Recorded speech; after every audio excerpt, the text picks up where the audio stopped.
From Meqheleng, Ficksburg. Now, let's take the discussion further now as Free State Police continue to work around the clock to track down the suspects in the murder of 4 people in 2 separate incidents at Meqheleng in Ficksburg in the Eastern Free State. The men apparently wearing blankets and from Lesotho stormed a night vigil at around 1:30 a.m., opening fire on a tent full of singing mourners. The same group of gunmen are thought to have carried out both attacks. Police believe the suspects might have fled to the neighbouring Lesotho, which is just a few kilometers away from the border town. A team has now been established to hunt down the gunmen. Joining us from our studios in Bloemfontein is the Free State Police Spokesperson, Brigadier Motantshi Makhele. Brigadier, good afternoon to you. Thank you so much for coming through. Talk to us about the latest regarding this issue. Have there been any arrests? Good afternoon to yourself, Palisa, and the viewers. We have been working from when this incident started on Friday morning, and we are still working. And we would like to promise the residents of Meqheleng that we are doing everything in our power to make sure that we arrest the suspects. We have been interacting with our counterparts in Lesotho just to make sure that we are on the same page together with them, because they are the people who also have some information regarding the possible suspects in this matter. All we can say is that our members are on the ground and they are running there, and even today in Ficksburg we still have deployments who are also working very hard to make sure, even if those people are still roaming the streets, that they cannot commit another crime. Yeah, so you say you are of course working around the clock with your Lesotho counterparts, Brigadier, and as I said on my introduction, the police believe that the suspects might have fled to Lesotho. How easy or difficult perhaps is it for your investigations to actually get off the ground because of the international protocols between the 2 countries?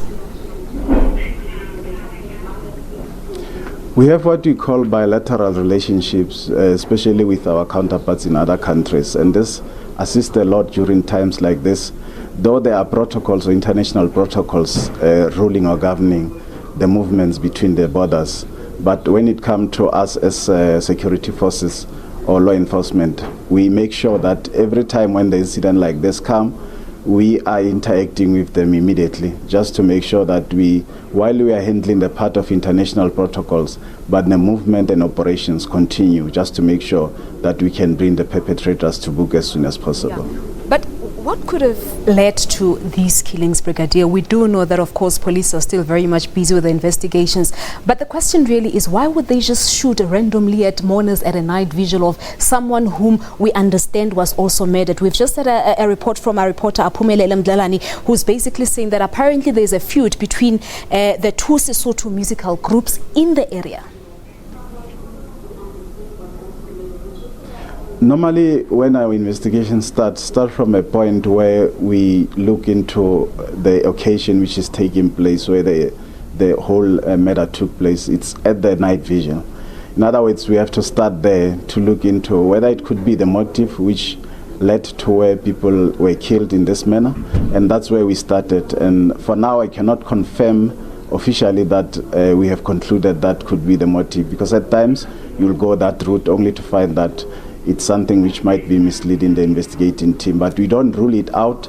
It's something which we took over and put it as part of our investigation to make sure we also investigate in that environment whether there was any jealousy or any type of revenging anything, because the person who was to be buried on Saturday was also murdered. Yeah, and really one other concern in Meqheleng, there's been talks and social media posts and conversations about the killings and apparently gangsterism and gangsters terrorizing the community of Meqheleng. Some residents were even saying that they're no longer free to walk at night. What do you know about that? We are aware, and the station commander, including the cluster commander, have been operating in the area, and we have reinforced him by giving him additional forces, which assisted a lot, because when you are working in Meqheleng today, like personally I was there, you will see many deployments which are there, focused on especially the problems people are complaining about of people who try to bring the gangs within the environment of Meqheleng.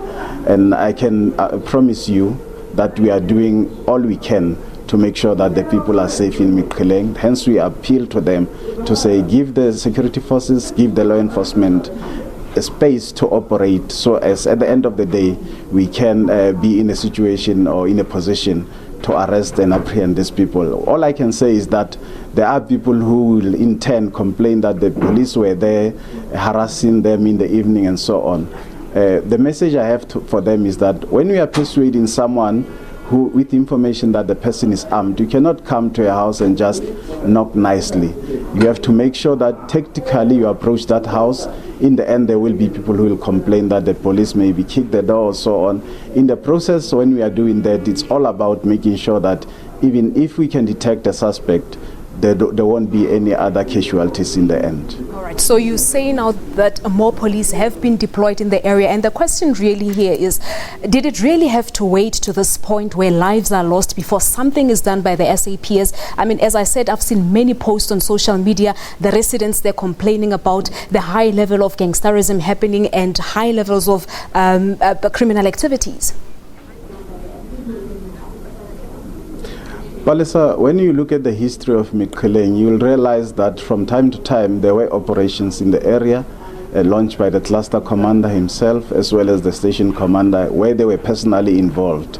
But what you will pick up all this time is that there will be complaints from the same community who will be saying police are harassing them. And as I said, you cannot approach a person who is armed in pangas, in firearms, and you end up saying to this person nicely, come, let me arrest you. There have to be a way of tactically approaching these people. And while the police were engaging in these activities, the people, others from the community will come and complain and say, police are harassing them. But we try by all means to say to them, we cannot approach the situation calmly while it's volatile. We have to make sure that you approach fire with fire to make sure that you protect lives, you protect property. All right. And we understand that a team comprising of detectives, crime intelligence, technical response, and public order police have been deployed in the area, as you said. But let's just talk about this established team to hunt down the gunmen. Yeah, after this incident, the acting provincial commissioner, General Lesotho, decided that in order to approach this as a unified team, we have to establish a team consisting of detectives, crime intelligence, and from the part of making sure that we kept this from happening further, we have to bring in the tactical response team, which is TRT, as well as public order policy. And this we did in the way that while the team is investigating, we don't experience other casualties or other fatalities which might come due to violence or any person maybe running away from the investigating team itself. All right, Brigadier, we have to leave it at that. Thank you so much for coming through. Brigadier Motantshi Makhele, he is the Free State Police spokesperson, joining us live from our studios in Bloemfontein, of course, talking to us about the situation, or rather the volatile situation in Meqheleng Township in Ficksburg. We're taking a quick